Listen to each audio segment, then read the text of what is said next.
Assalamualaikum warahmatullahi wabarakatuh. Teman-teman semua, izinkan saya berbagi pandangan. Saya mengikuti dengan seksama apa yang sedang terjadi di negeri ini, dan terus terang kondisinya tidak baik-baik saja. Rupiah jatuh ke titik terendah sepanjang sejarah. Harga-harga naik, kesempatan kerja menyempit, daya beli rumah tangga melemah, tabungan tergerus. Dan ini berdampak pada hajat hidup orang banyak. Tantangan di depan juga masih panjang.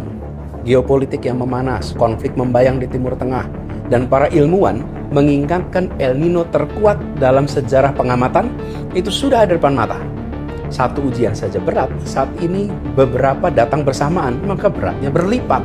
Dalam situasi seperti ini, yang paling dibutuhkan pasar dan publik adalah satu hal, kepastian. Bukan ketenangan semu, bukan masalah yang ditaburi gula-gula, tapi kepastian yang lahir dari transparansi dan kejujuran. Dari arah yang jelas, dari pemerintah yang tahu akan kemana negeri ini dibawa. Sayangnya, itu yang justru tidak kita dapatkan.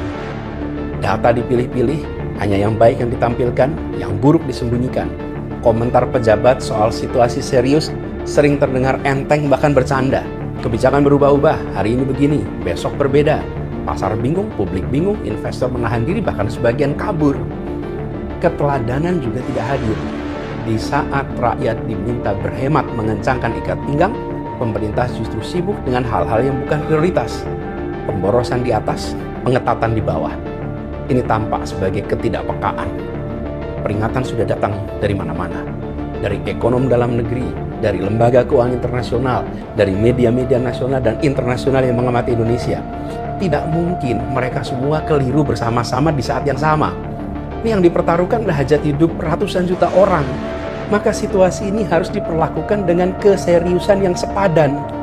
Oleh karena itu saya mengajak kepada pemerintah, berhentilah memberi obat tidur kepada publik.